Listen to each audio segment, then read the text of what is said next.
എന്റെ ഹൃദയത്തിന്റെ ഉള്ളിലുള്ള എല്ലാ പാപങ്ങളെയും എടുത്തു കളയാനായിട്ട് ഞാൻ ദൈവത്തെ തന്നെ ഫലമേൽപ്പിച്ചാലേ പറ്റുള്ളൂ.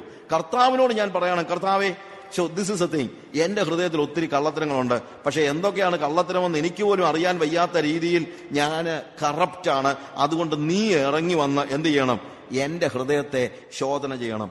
ശോധന ചെയ്താൽ മാത്രം പോരാ, ദൈവം തന്നെ അതിനെ ക്ലീൻ ചെയ്യണം. കാര്യം ഞാൻ പോലും അറിയാത്തൊരു കാര്യത്തെ ക്ലീൻ ചെയ്യാൻ ദൈവം തന്നെ ചെയ്താലേ പറ്റുകയുള്ളൂ. യോവേലിന്റെ പുസ്തകത്തിൽ ഇതിനോട് സമാനമായ ഒരു വാക്ക് നമ്മൾ 2 അധ്യായത്തിന്റെ 12 മുതലുള്ള വാക്യങ്ങൾ, എന്നാൽ ഇപ്പോഴെങ്കിലും നിങ്ങൾ പൂർണ്ണ ഹൃദയത്തോടും ഉപവാസത്തോടും കരച്ചിലോടും വിലാപത്തോടും കൂടെ എങ്കിലേക്ക് തിരുവിനെന്ന് യഹോവയുടെ അരുളപ്പാട്. വസ്ത്രങ്ങളെയല്ല, ഹൃദയങ്ങളെ തന്നെ കീറി നിങ്ങളുടെ ദൈവമായ യഹോവയുടെ അടുക്കലേക്ക് തിരുവിൻ. അവൻ കൃപയും കരുണയും ദീർഘക്ഷമയുള്ളവനല്ലോ. വസ്ത്രങ്ങളെ കീറിയാൽ പോരാ, ഹൃദയങ്ങളെ കീറണം. ശരിക്കും ഈ കാലയളവിൽ ലോകം നമ്മളെ കറപ്റ്റാക്കുമ്പോൾ അതാണ് ഇന്നത്തെ ഒരു പ്രശ്നം. കാര്യം ഈ പറയുന്ന സാധാരണപ്പെട്ട ഒരു പ്രശ്നവും ലോകത്തിനൊരു പ്രശ്നം പോലുമല്ല. നമ്മൾ പറയുന്ന കള്ളത്തരങ്ങളൊന്നും ലോകത്തിന് ഇപ്പോൾ ഒരു പ്രശ്നമല്ല. കാര്യം ഒരുമാതിരിപ്പെട്ട കള്ളത്തരമൊക്കെ ലോകം ഇന്നങ്ങ് അക്സെപ്റ്റ് ചെയ്തിരിക്കുക. അതുകൊണ്ട് നമ്മുടെ ഹൃദയവും എന്താ, ഇത് കള്ളത്തരമാണെന്ന് പോലും അറിയുന്നില്ല. നമ്മളുടെ ഈ കോമ്പറ്റിറ്റീവ് ആയിട്ടുള്ള ഒരു ലോകത്ത് നമ്മൾ ജീവിക്കുന്നത് കൊണ്ട് ആരുടെ തലയെ കയറി നിന്നാലും എന്റെ തല മോള് നിൽക്കണമെന്ന് നമ്മളങ്ങ് പഠിച്ചു വെച്ചിരിക്കുകയാണ്. നമ്മൾ പല പഴയ വാക്കുകളും ഇന്നിപ്പോൾ മാറ്റി പറയുകയാണ്. അതുകൊണ്ടാണ് പ്രശ്നം. നമ്മൾ ഉപയോഗിക്കുന്ന ഒരു വാക്കാണ് ഈസ് എ ഡിപ്ലോമാറ്റ്. ഡിപ്ലോമസി എന്ന് പറഞ്ഞാൽ എന്നാന്നറിയാമോ? പച്ച മലയാളത്തിൽ പറഞ്ഞു കഴിഞ്ഞാൽ കള്ളത്തരമെന്ന്, അല്ലാതെ എന്തോന്നാ. When a diplomat says yes, he means wait, and when he says wait, he means no. കാര്യം ഹൃദയത്തിലുള്ളത് ജന്മം ചെയ്താൽ ഡിപ്ലോമാറ്റ് എന്ത് ചെയ്യത്തില്ല, പുറത്ത് പറയത്തില്ല. പക്ഷെ ഡിപ്ലോമസി ഇന്ന് അക്സെപ്റ്റ് ചെയ്യപ്പെട്ടിരിക്കുകയാണ്. അവനൊരു കള്ളനാണെന്നാ പറയേണ്ടത്, പക്ഷെ നമ്മൾ പറയുന്നത് എന്താ, അവനൊരു ഡിപ്ലോമാറ്റ് ആണെന്ന്. നോക്ക്, മറ്റുള്ള ഏത് വ്യക്തിയെയും എന്ത് ചെയ്തും അവനെ പിന്തള്ളുന്ന, ലോകത്തിന്റെ ഏത് മാർഗങ്ങൾ ഉപയോഗിച്ചും ഒരാളെ അവന്റെ പാതയിൽ നിന്ന് തട്ടിക്കളയുന്ന, മുന്നോട്ട് പോകാൻ അനുവദിക്കാതെ പുറകിലാക്കുന്ന ഒരാളെ കുറിച്ച് നമ്മൾ പറയുന്നത് എന്നറിയാമോ? അവൻ വളരെ കോമ്പറ്റിറ്റീവ് ആണെന്നാണ്. കാര്യം അവൻ മറ്റുള്ളവരെ ഉപദ്രവിക്കുന്നവനാണെന്നോ അവന്റെ വഴിയിലുള്ള എല്ലാ തടസ്സങ്ങളെയും മാറ്റാൻ വേണ്ടി എന്ത് തോന്നിവാസവും കാണിക്കുന്നൊന്നും അല്ല നമ്മൾ പറയുന്നത്. Is very competitive. കാര്യം നമ്മൾ വാക്കുകൾ മാറ്റി. അതുകൊണ്ട് കോമ്പറ്റിറ്റീവ് ആകുന്ന ഒരാൾ മത്സരിയാണ്. അവൻ മറ്റൊരാളെ കരുതുന്നവനല്ല, അവൻ സെൽഫിഷാണ്. സെൽഫിഷ് അല്ലാത്ത ഒരാൾക്ക് കോമ്പറ്റിറ്റീവ് ആകാൻ പറ്റത്തില്ല. പക്ഷേ അവൻ വളരെ കോമ്പറ്റിറ്റീവ് ആണെന്ന് പറയുന്നത് നമ്മൾ പോസിറ്റീവ് ആണോ നെഗറ്റീവായിട്ടാണോ പറയുന്നത്? നമ്മൾ വളരെ പോസിറ്റീവായിട്ടാണ് പറയുന്നത്. പക്ഷെ വാസ്തവം എന്താണ്? അവൻ സെൽഫിഷാണ്. സെൽഫിഷ് എന്ന വാക്ക് നമ്മൾ കളഞ്ഞു, അതിന് പകരം നമ്മളൊരു വാക്ക് കണ്ടുപിടിച്ചു. എന്താണ്? അവൻ വളരെ കോമ്പറ്റിറ്റീവ് ആണ്. ഇതുകൊണ്ടുണ്ടാകുന്ന പ്രശ്നം എന്താണ്? ഈ സെൽഫിഷ് ആയിട്ടുള്ള ഒരു മനുഷ്യനും മനസ്സിലാകുന്നില്ല അവൻ സെൽഫിഷ് ആണെന്ന്. കള്ളം പറയുന്ന ഒരു മനുഷ്യനും മനസ്സിലാകുന്നില്ല അവൻ കള്ളനാണെന്ന്. പകരം അവൻ ചിന്തിക്കുന്നത്, കൊള്ളാം, ഇങ്ങനെയൊക്കെ ആണെങ്കിലേ ലോകത്തില് കാര്യങ്ങൾ, എനിക്ക് മിടുക്കുണ്ടെന്നാണ് ചിന്തിക്കുന്നത്. അവനൊരു മിടുക്കനാണ് നമ്മൾ പറയുന്നത്. അവിടെയാണ് ദൈവം ശോധന ചെയ്യുകയും നമ്മുടെ ഹൃദയത്തെ കീറി നമ്മുടെ ഉള്ളിൽ ഒളിച്ചു വെച്ചിരിക്കുന്ന വേറെ പേരിട്ട് വിളിക്കുന്നതായ എല്ലാ വിഷവും, ഹൃദയം എല്ലാത്തിനേക്കാളും കപടവും വിഷവുമുള്ളത്, പോയിസണാണ്. കാര്യം സെൽഫിഷ്നെസ്സിൽ നിന്ന് പോയിസണേ ഉണ്ടാകത്തുള്ളൂ, വേറെ എന്താ ഉണ്ടാകാനാ? അതുകൊണ്ട് നമ്മുടെ ഹൃദയത്തിലെ സെൽഫിഷ്നെസ്സും ഈ കോമ്പറ്റിറ്റീവ് ആയിട്ടുള്ള നമ്മുടെ മൈൻഡും അതുപോലെ കള്ളത്തരം പറയുന്ന ഡിപ്ലോമസിയും ആരെയും വെട്ടിലാക്കാൻ പോകുന്ന ബുദ്ധിയും ഒക്കെ ഉപേക്ഷിക്കണമെങ്കിൽ നമ്മൾ മാത്രം പരിശ്രമിച്ചാൽ പോരാ. എന്ത് വേണം? കർത്താവ് തന്നെ ഇടപെടണം. ഒരു ഹാർട്ട് സർജറി നടക്കണം. What is needed is A heart surgery. അപ്പോഴാണ് നമുക്ക് പ്യൂരിറ്റി സൂക്ഷിക്കാൻ പറ്റുന്നത്. പ്യുവർ ഡിഫറന്റ് ആയിരിക്കണം. നമ്മൾ മറ്റുള്ളവരിൽ നിന്ന് ഡിഫറന്റ് ആയിരിക്കണം. ദൈവികമല്ലാത്തതൊന്നും നമ്മുടെ ഹൃദയത്തിൽ ഉണ്ടാകാൻ പാടില്ല, നമ്മുടെ ജീവിതത്തിൽ ഉണ്ടാകാൻ പാടില്ല. നമ്മൾ ശരിക്കും പറഞ്ഞാൽ ഓൾഡ് ടെസ്റ്റമെന്റിലെ പരിച്ഛേദനയുടെ കാര്യം എന്ന് ചോദിച്ചു കഴിഞ്ഞാൽ നമ്മൾ ഡിഫറന്റ് ആണെന്ന് പറയുന്നതിനുള്ള ഒരു സിമ്പലാണ്, ഉടമ്പടിയുടെ സിമ്പലാണ്. ഉടമ്പടിയിലൂടെ നമ്മൾ കർത്താവിനോട് ചേരുകയാണ്, ലോകവുമായിട്ടുള്ള നമ്മുടെ ബന്ധം മാറുകയാണ്. We are different, we are consecrated, we are holy. അതിന്റെ സിമ്പലാണ് പരിച്ഛേദന എന്ന് പറയുന്നത്. അതായത് ലോകത്തോടുള്ള നമ്മുടെ ബന്ധത്തിൽ നിന്നുള്ള ഒരു വിടുതലിന്റെ ഒരു സിമ്പലാണ്. അതായത് നമുക്ക് ലോകത്തോടുള്ള ബന്ധത്തെ അരിഞ്ഞു കളയുന്നതായ ഒരു സിമ്പൽ. ശരിക്കും ലോകത്തോടുള്ള ബന്ധത്തെ അരിഞ്ഞു കളയാൻ നമ്മൾ പറയുമല്ലോ, നമ്മളൊരു when A new born A baby is coming out from the womb of the mother, what happens? നമ്മൾ ഉടനെ എന്ത് ചെയ്യുന്നു? പൊക്കിൾ കൊടിയുടെ ബന്ധം നമ്മൾ കട്ട് ചെയ്യുന്നു. കാര്യം ഇനിയിപ്പോൾ അമ്മയുടെ ശരീരത്തിൽ നിന്ന് ഡയറക്റ്റ് ആയിട്ടല്ല അത് എന്തെങ്കിലും സ്വീകരിക്കുന്നത്. It has reached another world. Now the child is in A different world. പഴയ അമ്മയുടെ ഉദരത്തിൽ നിന്ന് അതിന്റെ അമ്മയുടെ രക്തത്തിലൂടെ ലഭിച്ചുകൊണ്ടിരുന്ന എല്ലാ പോഷണങ്ങളും ഇപ്പോൾ എന്ത് ചെയ്യാണ്? നമ്മൾ കട്ട് ചെയ്ത് കളയാണ്, നിഷേധിക്കുകയാണ്. ഇതേപോലെ തന്നെയുള്ള ഒരു അർത്ഥമാണ് വാസ്തവത്തിൽ പരിച്ഛേദനയ്ക്കുള്ളത്. അതായത് ദൈവവുമായിട്ടുള്ള ഉടമ്പടിയിലൂടെ ഇനിയുള്ള എല്ലാ സോഴ്സും ദൈവമായിരിക്കുമെന്ന് പ്രഖ്യാപിക്കുന്ന ഒരു വലിയ പ്രവൃത്തിയാണ് പരിച്ഛേദനാക്രിയ എന്ന് പറയുന്നത്. ഇവിടെ ജെറമ്യായുടെ പുസ്തകത്തിൽ നമ്മൾ വീണ്ടും ഒരു ഭാഗം വായിക്കുമ്പോൾ അതിന്റെ ചാപ്റ്റർ 9 വേഴ്സ് 25 and 26, ഇതാ മിസ്രയീം, യഹൂദ, ഏദോം, അമ്മോന്യർ, മോവാബ്, തലയുടെ അരികു വടിക്കുന്ന മരുവാസികൾ എന്നിങ്ങനെ അഗ്രചർമ്മത്തോടു കൂടിയ സകല പരിച്ഛേദനക്കാരെയും ഞാൻ ശിക്ഷിപ്പാനുള്ള കാലം വരുന്നു. സകല ജാതികളും അഗ്രചർമ്മികളല്ലോ, എന്നാൽ ഇസ്രായേൽ ഗൃഹമൊക്കെയും ഹൃദയത്തിൽ അഗ്രചർമ്മികളാകുന്നു എന്ന് യഹോവയുടെ അരുളപ്പാട്. മറ്റുള്ളവരൊക്കെ പരിച്ഛേദനയേറ്റവരല്ല, മറ്റുള്ളവരൊക്കെ ദൈവമായിട്ട് ഉടമ്പടി ചെയ്തവരല്ല, മറ്റുള്ളവരൊക്കെ സ്നാനമേറ്റവരല്ല, മറ്റുള്ളവരൊന്നും ദൈവവുമായിട്ടുള്ള ഉടമ്പടിയിൽ വന്നിട്ടുള്ളവരല്ല. I accept it. പക്ഷെ വിശ്വാസികളുടെ കാര്യം എന്താണ്? നമ്മൾ വേർപെട്ടവരാണെന്ന് നമ്മൾ പറയുന്നു, പക്ഷേ ഹൃദയത്തിൽ ഇപ്പോഴും നമ്മൾ എങ്ങനെയുള്ളവരാണ്? അഗ്രചർമ്മികൾ. എന്തുകൊണ്ട്? നമ്മളുടെ ഹൃദയത്തിന്റെ സോഴ്സ് ഇപ്പോഴും ലോകമാണ്. നമ്മളിപ്പോഴും ബുദ്ധിയിൽ ആശ്രയിച്ചാണ് കാര്യങ്ങൾ ചെയ്യുന്നത്. ലോകം നമ്മളോട് ബുദ്ധി എന്ന് ഉപദേശിക്കുന്ന കാര്യങ്ങൾ ആണ് നമ്മളിപ്പോൾ പിൻപറ്റുന്നത്. അത് മാറണമെങ്കിൽ ഹൃദയവും ലോകവും തമ്മിലുള്ള ആ ബന്ധം നമ്മൾ അരിഞ്ഞു കളഞ്ഞാലേ പറ്റുകയുള്ളൂ. പൊക്കിൾക്കൊടി ബന്ധം ഛേദിക്കുന്നത് പോലെ ഹൃദയത്തോട് പറ്റിയിരിക്കുന്ന, അല്ലെങ്കിൽ ലോകത്തോട് പറ്റുമാനമുള്ള, ലോകത്തിന്റെ കറപ്ഷൻ ഉള്ള എന്റെ ഹൃദയത്തിന്റെ അഗ്രചർമ്മം എന്ത് ചെയ്തേ പറ്റുള്ളൂ? മുറിച്ചെറിയുക എന്നുള്ളതാണ് വാസ്തവത്തിൽ ഹൃദയത്തെ പ്യുവറാക്കി സൂക്ഷിക്കാനുള്ള മാർഗം. ലോകത്തോടുള്ള നമ്മുടെ ബന്ധത്തെ നമ്മൾ അരിഞ്ഞെറിയുകയാണ്. വാസ്തവത്തിൽ ആവശ്യമായിരിക്കുന്ന ഒരു പ്രധാന കാര്യം അതാണ്. ലോകം നമ്മളെ സ്വാധീനിക്കാൻ പാടില്ല. ലോകം നല്ലതെന്ന് പറയുന്നത് നമ്മൾ കേൾക്കാൻ പാടില്ല. കാര്യം ലോകത്തിന് നല്ലതെന്താണെന്ന് പറയാനുള്ള അവകാശമില്ല. ലോകം അതിൽ തന്നെ കറപ്റ്റാണ്. നമ്മുടെ സമൂഹം അതിൽ തന്നെ കറപ്റ്റാണ്. സമൂഹം പറയുന്ന കാര്യങ്ങൾ ഹൃദയത്തിൽ സൂക്ഷിക്കുന്നവൻ ലോകം പഠിപ്പിക്കുന്നതായ കോമ്പറ്റീഷൻ, അല്ലെങ്കിൽ ഒരു കോമ്പറ്റീറ്റീവ് മൈൻഡ്, സെൽഫിഷ്നെസ്, സ്വാർത്ഥതയും അസൂയയും പകയും പിണക്കവും കോപവും ക്രോധവും അതിനെയൊക്കെ നീതിമത്കരിക്കുന്നു. അതൊക്കെ കുഴപ്പമില്ലാത്തതാണെന്ന് പറയുന്നു. അങ്ങനെ മനുഷ്യന് കോപിക്കാതിരിക്കാൻ പറ്റുമോ? അങ്ങനെ പൊട്ടം കളിക്കരുത് എന്നൊക്കെ നമ്മൾ പറയുമല്ലോ, അല്ലേ? നമ്മൾ പൊട്ടം കളിക്കാനുള്ളവരാണ്. We are fools for Christ sake. ക്രിസ്തു നിമിത്തം നമ്മൾ എങ്ങനെയുള്ളവരാണ്? ഭോഷന്മാരെന്ന് പറയുന്നത്. യെസ്, ആ ഭോഷത്വമാണ് നമുക്ക് ആവശ്യം. ആ ഭോഷത്വമാണ് പ്യൂരിറ്റി. ലോകത്തിന്റെ ബുദ്ധി ഇല്ലാതിരിക്കാൻ നമ്മൾ പഠിക്കണം. അപ്പോഴാണ് ഹൃദയത്തിൽ എന്തുണ്ടാകുന്നത്? ഹൃദയത്തിൽ പ്യുവർ ആകുന്നത്. അങ്ങനെ ലോകത്തിൻ്റെതായി നമ്മിലുള്ള, നമ്മുടെ ഹൃദയത്തിൽ നമ്മുടെ മോട്ടിവേഷൻസ്,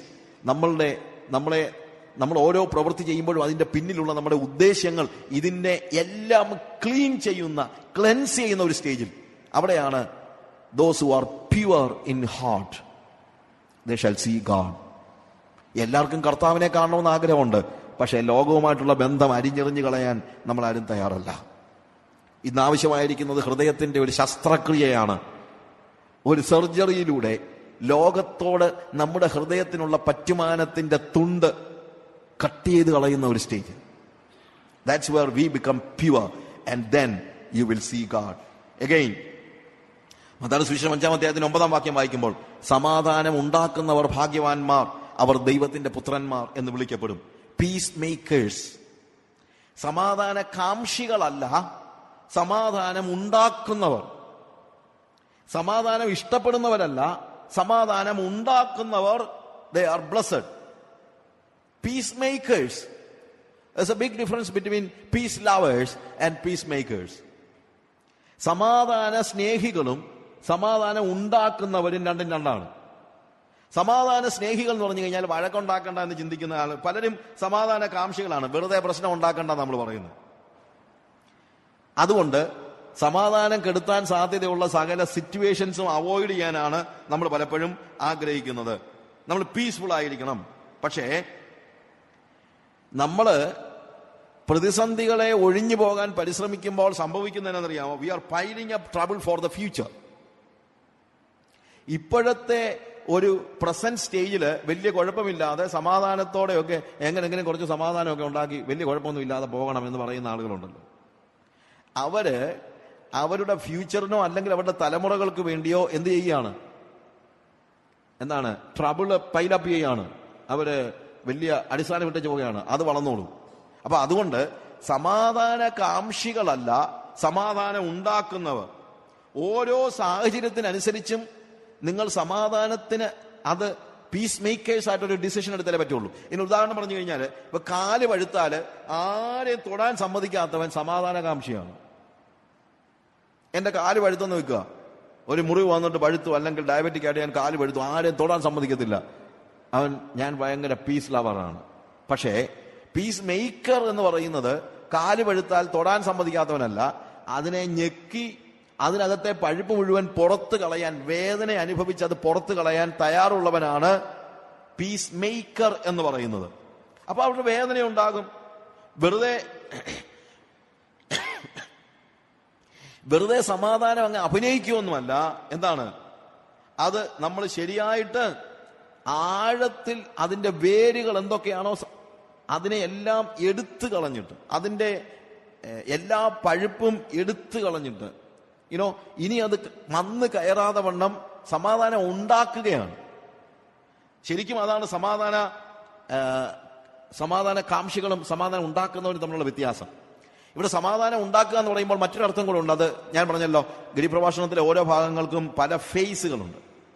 ഈ രണ്ടാമത്തെ ഭാഗം എന്ന് പറയുന്നത്, ഞാൻ പീസ് എന്ന വാക്കിന്റെ അർത്ഥം ശരിക്കും ഇഴ ചേർക്കുക എന്നാണ്. ഞാൻ രാവിലെ പറഞ്ഞ കാര്യം നിങ്ങൾ ഓർക്കുന്നുണ്ടായിരിക്കും. ഇഴ ചേർക്കുക എന്ന് പറഞ്ഞു കഴിഞ്ഞാൽ നമ്മൾ വീവിങ്ങിന് ഉപയോഗിക്കുന്ന പോലെയാണ്. വീവിങ്ങിൽ എന്ത് ചെയ്യാണ്?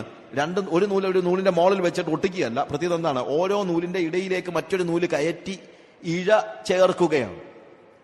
അങ്ങനെ വീവ് ചെയ്യുന്നത് പോലെ സമാധാനം ഉണ്ടാക്കുന്നവർ ദൈവവും മനുഷ്യനും തമ്മിൽ ഇഴ ചേർക്കണം. അപ്പോഴാണ് ദൈവവും മനുഷ്യനും തമ്മിൽ സമാധാനം ഉണ്ടാകുന്നത്. മനുഷ്യനും തമ്മിൽ ഇഴ ചേർക്കുന്നത് പോലെ പിരിയാൻ വയ്യാത്തതായ സമാധാനം, അങ്ങനെയുള്ള സമാധാനം ഉണ്ടാക്കുന്ന ആ ഒരു ദൈവവുമായിട്ട് ഇഴചേരുകയും മനുഷ്യനുമായിട്ട് ഇഴചേരുകയും ചെയ്യുന്ന റിലേഷൻഷിപ്പിന്റെ കാര്യത്തിൽ ഇഴചേരുന്നത് പോലെ ആഴമുള്ളതായ ഒരു സമാധാനം ഉണ്ടാക്കുന്നതായ ഒരു സാഹചര്യം. അതിനുവേണ്ടി നമ്മൾ വലിയ നീതി ന്യായം എന്ന് പറഞ്ഞുകൊണ്ടിരിക്കേണ്ട കാര്യമൊന്നുമില്ല. നീതിക്ക് ന്യായത്തിനും അപ്പുറത്താണ് പലപ്പോഴും റിലേഷൻഷിപ്പ് എന്ന് പറയുന്നത്. ഞാൻ മുമ്പേ പറഞ്ഞല്ലോ, ഇപ്പൊ റോമാലേഖനം 14-ാം അധ്യായത്തില് അതിന്റെ 1-ാമത്തെ വാക്യം വായിക്കുമ്പോൾ ഇതൊന്ന് മനസ്സിലാക്കാനായിട്ട് ഒരു ചെറിയ വേദഭാഗമാണ്. പോള് ആവശ്യപ്പെടുന്ന ഒരു കാര്യം, as for the man who is weak in faith welcome him but not for disputes over opinions. മലയാളത്തില് നമ്മളത് വായിക്കുമ്പോൾ അവിടെ എഴുതിയിരിക്കുന്നത് റോമൻസ് ചാപ്റ്റർ 14, സംശയ വിചാരങ്ങളെ വിധിക്കാതെ വിശ്വാസത്തിൽ ബലഹീനനായവനെ ചേർത്തുകൊള്ളുവിൻ. വിശ്വാസത്തിൽ ബലഹീനനായവനെ ചേർത്തുകൊള്ളുവിൻ. പക്ഷേ സംശയ വിചാരങ്ങളെ വിധിക്കാതെ എന്ന് പറഞ്ഞു കഴിഞ്ഞാൽ എപ്പോഴാണ് പിരിവുണ്ടാകുന്നത്? അഭിപ്രായങ്ങളിൽ വ്യത്യാസം ഉണ്ടാകുമ്പോഴാണ് വാസ്തവത്തിൽ എന്തുണ്ടാകുന്നത്? പിരിവുണ്ടാകുന്നത്. ഒരു പക്ഷേ ഞാൻ വിശ്വസിക്കുന്നതായിരിക്കത്തില്ല വേറൊരാൾ വിശ്വസിക്കുന്നത്, ഞാൻ ചിന്തിക്കുന്നതായിരിക്കത്തില്ല മറ്റൊരാൾ ചിന്തിക്കുന്നത്. ഒരു പക്ഷേ ദൈവശാസ്ത്രപരമായോ അതല്ലെങ്കിൽ മറ്റെന്തെങ്കിലും കാര്യത്തിലോ ആയിക്കോട്ടെ, രണ്ടുപേര് തമ്മിൽ ഒരു പക്ഷേ അഭിപ്രായ വ്യത്യാസം ഉണ്ടായിരിക്കാം. നമ്മുടെ ഒരു ചിന്ത എന്നറിയാമോ? ഈ അഭിപ്രായ വ്യത്യാസം പറഞ്ഞു തീർത്താൽ മാത്രമേ എനിക്ക് തമ്മിൽ യോജിക്കാൻ പറ്റുകയുള്ളൂ എന്നാണ്. അതുകൊണ്ട് നമ്മൾ പറയുന്നത്, ബ്രദറെ, ഞാൻ വിശ്വസിക്കുന്നത് നീയും വിശ്വസിക്കാമെങ്കിൽ നമുക്ക് നമ്മൾ കൂട്ടായ്മയുണ്ട്. പക്ഷെ പോൾ പറയുന്നത്, അവനും നീയും ഒരേ ആത്മാവിനെ തന്നെ പാനം ചെയ്തിരിക്കുന്നുവെങ്കിൽ അഭിപ്രായങ്ങളിലുള്ള വ്യത്യാസം നാളെ അങ്ങ് ശരിയായിക്കോളൂ എന്ന് ചിന്തിച്ചാൽ പോരെ. ഇത് ദുരുപദേശക്കാരുമായിട്ട് കൂട്ടുകൂടുന്ന കാര്യമൊന്നും അല്ല ഞാൻ ഈ പറയുന്നത്. എന്ത്? നമ്മൾ പലപ്പോഴും ആളുകളുമായിട്ട് പിരിയുന്നതെന്നറിയാമോ? എന്റെ ചിന്തകൾക്കനുസരിച്ചല്ല മറ്റൊരാൾ ചിന്തിക്കുന്നത്. അവൻ വേറൊന്ന് ചിന്തിക്കുന്നു, അവന്റെ അഭിപ്രായം വേറെയാണ്. വ്യത്യസ്തമായ അഭിപ്രായങ്ങൾ ഉണ്ടെങ്കിൽ പറഞ്ഞു തീർക്കുക എന്നാണ് നമ്മൾ പലപ്പോഴും ചിന്തിക്കുന്നത്. അതിനാണ് എത്രയോ മീറ്റിങ്ങുകളും കമ്മിറ്റികളും കൂടുന്നത്. എന്തിനാണെന്നറിയാമോ? കാര്യങ്ങൾ പറഞ്ഞു തീർക്കാൻ. കൗൺസിലും എല്ലാം കൂടും. എന്തിനാ? കാര്യം പറഞ്ഞു തീർക്കാൻ. ഞാൻ ഈ ചരിത്രമൊക്കെ ഒത്തിരി പഠിച്ചു നോക്കിയിട്ടുണ്ട്.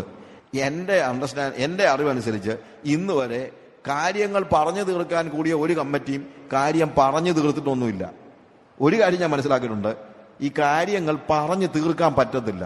തീർക്കണമെങ്കിൽ ഒറ്റ മാർഗമേ ഉള്ളൂ, പറയാതങ്ങ് തീർത്താൽ മതി. അതിന് ഭാര്യയും ഭർത്താവും തമ്മിലാണെങ്കിലും എന്താ, വരൂ നമുക്ക് കാര്യങ്ങൾ പറഞ്ഞു തീർക്കാമെന്ന് ആരും പറയണ്ട. എന്തോന്ന് പറഞ്ഞു തീർക്കാൻ? പറയാതങ്ങ് തീർക്കരുതോ നിങ്ങൾക്ക്?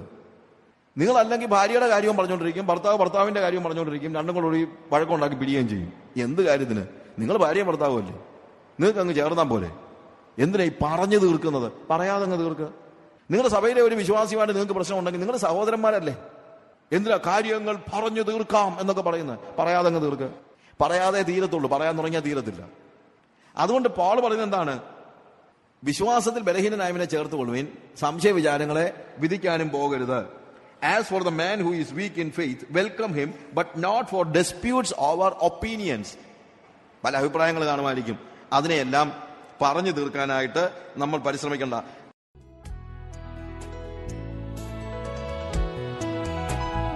ഞാൻ വരുന്നു ക്രൂശിങ്കൽ സാധു ക്ഷീണൻ കുരുടൻ സർവവും എനിക്കിച്ചിൽ പൂർണ്ണ രക്ഷ കാണും ഞാൻ. ശരണം എൻ കർത്താവേ, വാഴ്ത്തപ്പെട്ട കുഞ്ഞാടേ, താഴ്മയായി കുമ്പിടുന്നു, രക്ഷിക്ക എന്നെ ഇപ്പോൾ.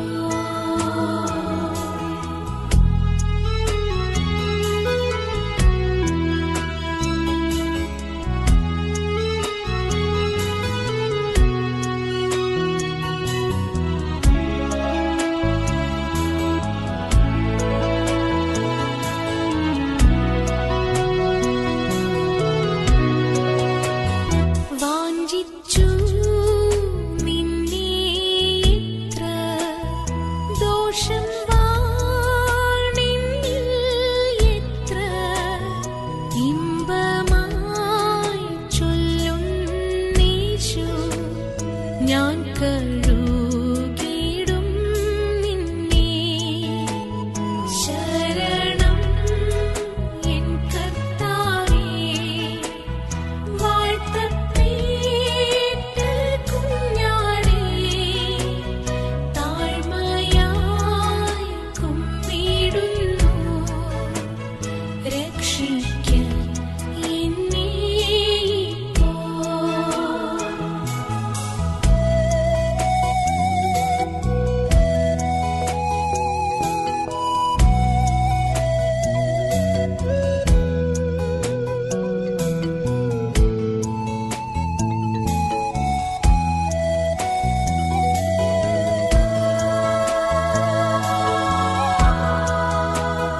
മുറ്റും ഞാൻ തരുന്നീതാ ഭൂനിക്ഷേപം മുഴുവൻ, ദേഹം ദേഹി സമസ്ത